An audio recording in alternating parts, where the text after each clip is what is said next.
Morning, everybody. So, want to do a little follow-up video on that phone call with the City of Tempe's prosecutor and kind of what's been going through my head. And, run the gamut from pissed off, irate, and frustrated. But I've learned from experience in the past that doesn't help my cause. So you got to remain focused, as I've talked about in previous videos, intellect over emotion, right? So over the weekend, I'm kind of putting together a strategy plan. And, that's going to include some strongly worded emails. But I think we're going to be speaking at the City of Tempe Council meeting on the 10th. We're going to make my voice heard on this issue to the City of Tempe, let them know how their city prosecutor's office is basically putting the criminal actions of government at the foot of the citizen. And that crap's got to stop. So we're going to do that. And I've reached out to Legal Shield. I do have Legal Shield, legal insurance. If you don't have it, you should. So I'm expecting a call back from them probably Monday. I want to consult with them on a few issues. Not necessarily taking legal action, but I do need some consult. So we're gonna get that, and I haven't ruled out legal action yet. And a lot of people say, why haven't you sued yet? Why haven't you sued yet? Lawyers cost money, and I'm just a worker schmuck like the rest of you people out here probably watching my videos. And have I spoken to a few to kind of just see where my feet stand in the water? And yeah, I have. I absolutely have. But getting one of these folks to talk straight to you, unless you put down a retainer, is a little difficult. So there's that issue. And I'm not a big believer that you need to sue over everything, and I'm not a big believer that of that type of stuff. You can make change without having to take legal action. Not always, but that's my preferred method of action. Did it last time and got a lot changed, so we're going to try and do it again.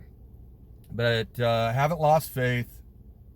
Sorry guys, I'm kind of got my head on a swivel. I'm getting ready to go to work here, and we're not in a great area, and more afraid about armed thugs with guns and badges than the locals. But that's where we are. Hey, this is my old suspicious t-shirt, suspicious person t-shirt. You guys see it? Get a good shot of it right there. I have these up on my Don't Be a Dick website. I got it for Texas, California, Florida, and Arizona. Basically the ARS code on the front. I got a new one coming in for me. Hey, shout out to my subscriber Ryan. I can't remember your last name, Ryan, off the top of my head, but dude, you're my very first Don't Be a Dick website customer, man. Shout out to you. He bought a Texas sweatshirt that has Texas 3802 on it, and says suspicious person. So hope you enjoy that, Ryan. Hey guys, go check out my my little stupid merch store. I'm not doing it to make $1 million. I do it for a little beer and fun money. That's about it. And I've had it for a couple years, and Ryan's my first customer, so I don't do a big effort in putting it out there, but it's out there if people stumble upon it. And I hope some folks get a good laugh. It's not all about the suspicious person t-shirt. I've got t-shirts that say rule number 1, don't be a dick, and on the back it says rule number 2, if you're gonna be a dick, be a good human. I've got rule number 1, don't be a dick, be a good human. I've got calm the F down. What else is on there? I've got a few of them on there. It's all about fun for me, nothing more. But these are important. This was important to me.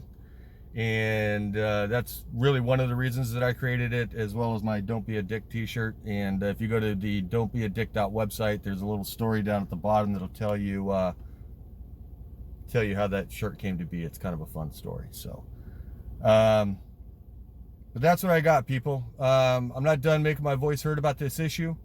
So hey, you know what, another thing I want to talk about, I watched a guy called Twisted Luck Truth, and he's kind of an accidental auditor, if you will. He went out and he does a lot of these car videos where he just kind of speaks his mind, and I really enjoy his perspective. But he was talking about, oh, my ADD just kicked in. Oh, yes. So he was talking about sheep juice, right? He calls it something different. I call it sheep juice. And, you know, it got me thinking, and I've been following the 2020 choosing process and what's been happening after that with the people trying to figure out what the hell happened, good, bad, or indifferent. And activism, you know, First Amendment type activism. And all three of the people, like, let's say there's a segment of a society that, you know, totally opposes the sheep juice, right? And then there's another segment of society that totally has issues with the 2020 choosing. And let's say there's a third segment of society that has an issue with, you know, law enforcement, that branch of government. You see what everybody has in common? Does everybody see what everybody has in common? But who are the people that are taking the action, that are getting the change? See, it's not what's on the news, right? What's on the news is, you know, you guys know. I don't watch it. I got tired of it. I seek other sources of information outside of what is screaming at me on TV, telling me that just because I'm a white guy, I'm a racist, and, you know, I'm an oppressor, and all. You know, I just got tired of it. I got tired of being called a racist. So I shut it all off. I got turned off all the sports. I don't watch it. You know, I used to follow NASCAR pretty well for, 30 years. I didn't miss a race at Phoenix PIR for over 20 years, you know, and haven't been in probably 4, I think. And it's because of the politics getting into everything. So my point being that who's the one that's calling the legislatures and making those things happen? If you guys check out and you guys seek out information on the 2020 choosing, that battle is not over yet. Major stuff going on in Wisconsin, major stuff going on in Pennsylvania. Here in Arizona, there's still major stuff. If we can get Mark Brnovich to, you know, show us a sign of action, we'd be in good shape. But he's getting a lot of pressure. He's getting a lot of pressure from his constituency. And, you know, that's coming from a good number of people, right? Because people are pissed off that their vote may have not counted. And they're making change, man. They were, if you guys don't know, they were sending out affidavits quoting the Constitution and saying that the government was guilty of treason and malfeasance. And they were sending those certified, and they were quoting the Constitution, right, to their representatives. And because of that action in mass, what happened? You saw what happened. We had, you know, the karate guys come in to Arizona, and because the people demanded that we double check the choosing, it happened. Because the people demanded it. Now, if you have people in your circle that are in that mindset that choosing had a problem, or in the mindset that the sheep juice is the problem, you need to talk to them about how we have an issue, a constitutional issue with policing, right? So that's what I encourage you guys to do, is when you guys are being activists by calling your legislatures, whether it be for the choosing, whether it be because your water bill's too high, whether it be anything else, always remind your representatives, your public servants, your elected officials, right? Always remind them of the Constitution. It's so important. They need to be constitutionally minded.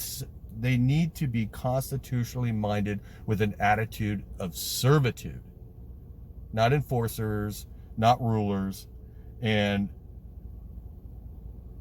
everything they do bleeds down from the top, right? Snake bleeds from the head. So you got your governor in your state government. You got your governor. You got your legislators, and you got your city governments. Those are the people that you need to be calling if you want to make change, right? Because those are the people that set the rules, that set the laws for your law enforcement in your community. So every time if you've got somebody in your circle that wants to talk about elections, right, or wants to talk about sheep juice or any of that, always make sure you talk about police reform, constitutional police reform, right? Constitutional training for police officers in the academy and ongoing throughout their career. How can anybody argue with that, right? You can't lie to me about my constitutional rights. How can anybody argue with that? And we see it on a daily basis. And make it mandatory for complaint forms to be in the lobby of every police station. Those are 3 easy topics that you can discuss with your legislature or in an email. Just bang, go to my community page, copy and paste what I put in there about follow me, and I put the 3 bullet points in there. You can't argue with those issues. So like I said, whether you're calling about the choosing, whether you're calling about your water bill, whether you're calling about whatever, also remind them about police reform. So that's what I've got for you today, folks. I hope everybody has a great Sunday. Go spend some time with your family. Be good humans. Thanks for watching.